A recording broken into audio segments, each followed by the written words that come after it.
किसी ने इंदिरा जी की बात की, बघेल जी आपने भी कहा कि कल इंदिरा जी की पुण्यतिथि है।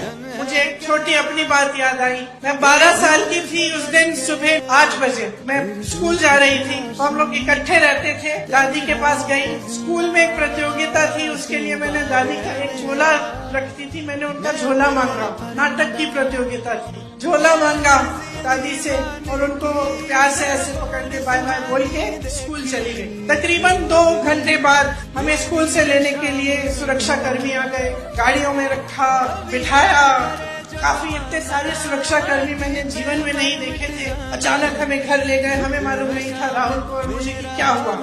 मैं 12 साल की थी, वो 14 साल का था। घर आए, गाड़ी से उतरे तो जमीन पे खून के बड़े बड़े धब्बे थे। उस समय हमें मालूम नहीं था कि हमारे दादी का खून था जो उस मिट्टी में मिल चुका था। अंदर गए, माता पिता नहीं थे। पिताजी दौरे पे थे, बंगाल गए हुए थे। माता जी दादी को लेकर अस्पताल गई हुई थी। जब अंदर गए और पता चला दादी की हत्या की गई है तो एक अजीब सा भय, अजीब सा दुख मन में जागा और ऐसे लगा कि क्या अगले दिन सुबह हो भी सकती है कि हमारी दादी जो सिर्फ हमारी दादी नहीं थी लेकिन एक महान शख्सियत थी, क्या उनको इस तरह से कोई खत्म नहीं कर सकता है और इतनी हिंसा से। और अक्सर मैं सोचती हूँ कि इतनी हिंसक घटना घटी हमारे साथ। हमारी दादी माँ समान थी हमारी, लेकिन कैसी देशभक्ति की भावना उन्होंने हमारे दिलों में डाली होगी कि 1 सेकंड के लिए, 1 मिनट के लिए हमारी इस देश में आस्था नहीं।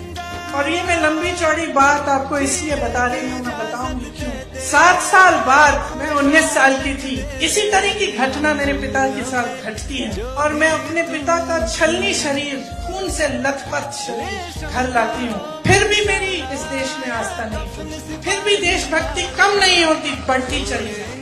ऐसी भावना होगी उन लोगों के दिल में कि हम बच्चों में उन्होंने ऐसी देशभक्ति की भावना डाल दी कि तब से लेकर अब तक ये टूट नहीं पाई। मैं इसलिए ये सारी बातें कह रही हूँ क्योंकि जब हम अपनी बीती हुई पीढ़ियों की बात करते हैं, जब हम इंदिरा जी की बात करते हैं, नेहरू जी की बात करते हैं, राजीव जी की बात करते हैं, तो हमारी आलोचना करने वाले एकदम से परिवारवाद की बात उठाते हैं। मैं आपसे ये कहना चाहती हूँ कि ये परिवारवाद नहीं है, देश के प्रति एक भक्ति है जो टूट नहीं पा रही है।